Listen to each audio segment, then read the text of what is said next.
Sob a superfície de tudo em torno de nós, há uma série de descobertas e aventuras incríveis que deixaram essas coisas em nossas vidas cotidianas. A maioria de nós passa todos os dias sem sequer saber dessas histórias.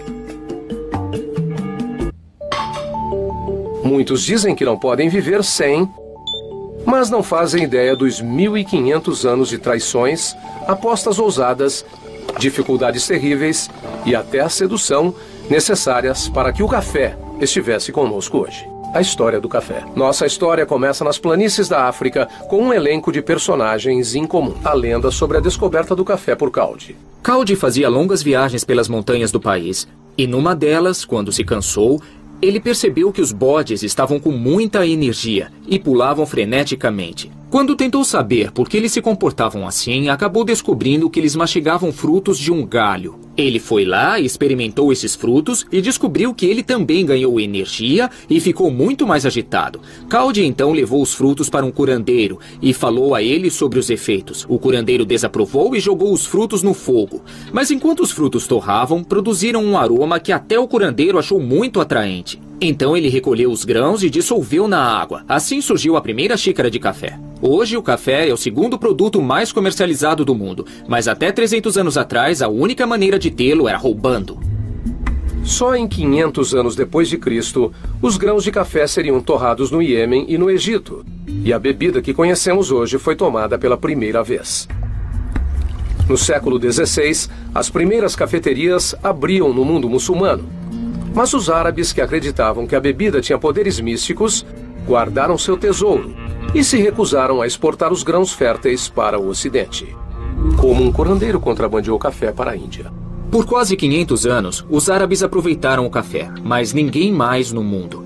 No século XVII, Baba Budan, um curandeiro indiano, estava em peregrinação em Meca. Ele passou a gostar do café como outros curandeiros na área, já que ele aumentava a experiência religiosa. Numa obscura noite árabe, Baba Budan pegou 6 grãos férteis, pôs nos bolsos de seu dote e os contrabandeou para fora de Meca. A jornada de Baba Budan acabou numa emboscada fatal, mas os grãos chegaram à Índia, onde foram plantados e deram frutos. Hoje, Baba Budan é reverenciado como santo indiano e como o homem que libertou o café.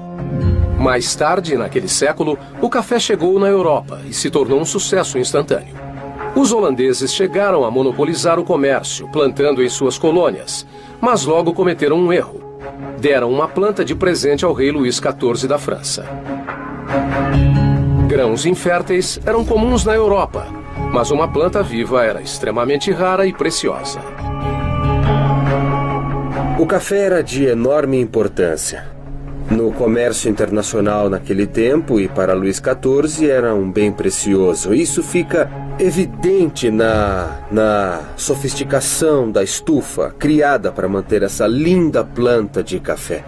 Enquanto o rei Luís não tinha interesse em dividir seu bem precioso, outro homem tinha planos para o futuro do café na Europa.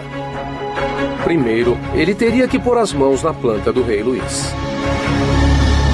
Havia um soldado da marinha francesa chamado Gabriel Mathieu de Clié, que era um soldado ambicioso, para dizer no mínimo. Ele decidiu que queria competir com o comércio global dos holandeses. Se conseguisse uma fração de um pedacinho daquela planta e pudesse levar para a colônia francesa da Martinica, então ele teria sua chance. De Clié pede ao rei um pedaço da planta real e Luís XIV, obviamente, ele recusa. De Clié escala o muro, faz um ataque à luz da lua, entra na estufa, pega um pedacinho e foge sem ser visto. Esse seria o primeiro numa série de apuros perigosos para De Clié, depois que ele sai da França para o Caribe. Mas para De Clié, sua vida tinha importância secundária diante da saúde de sua planta preciosa. Como ele contou em seu diário, um passageiro invejoso da planta tentou comprá-la. Depois que De Clié se recusou, o vilão quase partiu a planta ao meio, tentando tirá-la de suas mãos. Mais tarde, em sua viagem, um navio pirata tunisiano atacou e tentou capturar seu navio e sua preciosa carga.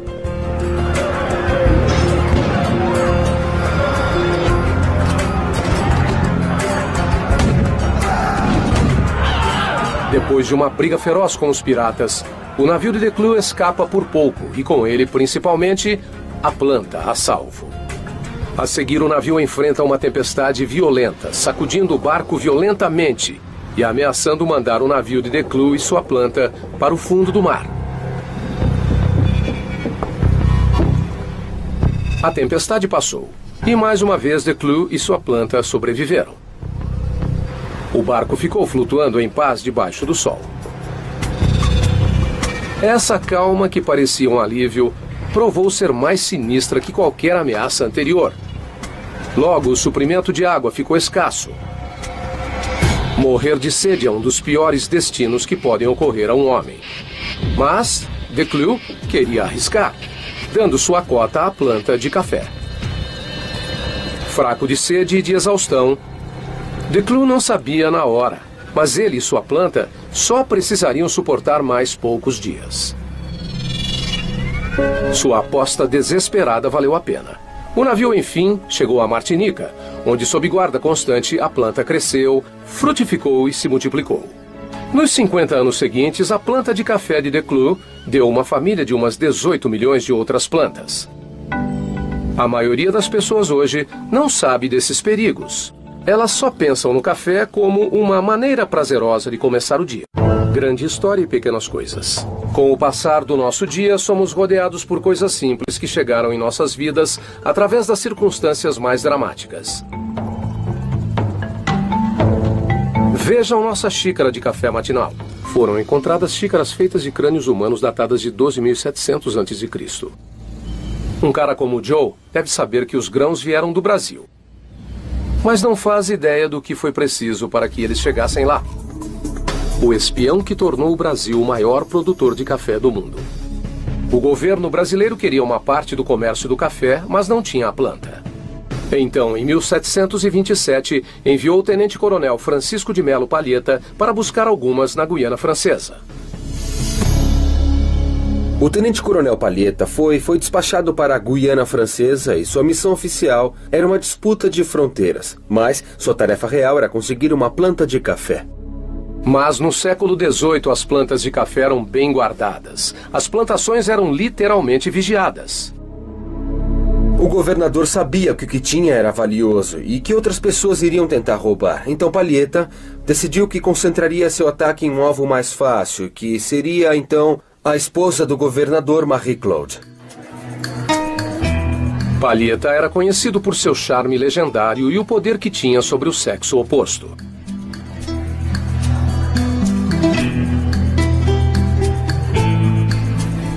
Ele estava pronto a usá-lo se fosse para ajudar ao seu país. Sendo um cavalheiro, Palheta não falava do que se passava a portas fechadas. Mas sabemos que antes de seu retorno ao Brasil, Marie-Claude deu a ele uma demonstração de seu afeto. Seu verdadeiro presente estava escondido dentro. Essa semente cresceria e se multiplicaria, estabelecendo o Brasil um dia como o maior império de café do mundo. Em 1800, a planta se tornaria a base da agricultura sul-americana. Hoje há 6 bilhões de plantas de café no Brasil, produzindo 1/3 do café do mundo. E também uma fragrância familiar nas mesas de café da manhã do mundo todo, que agora nós nem consideramos.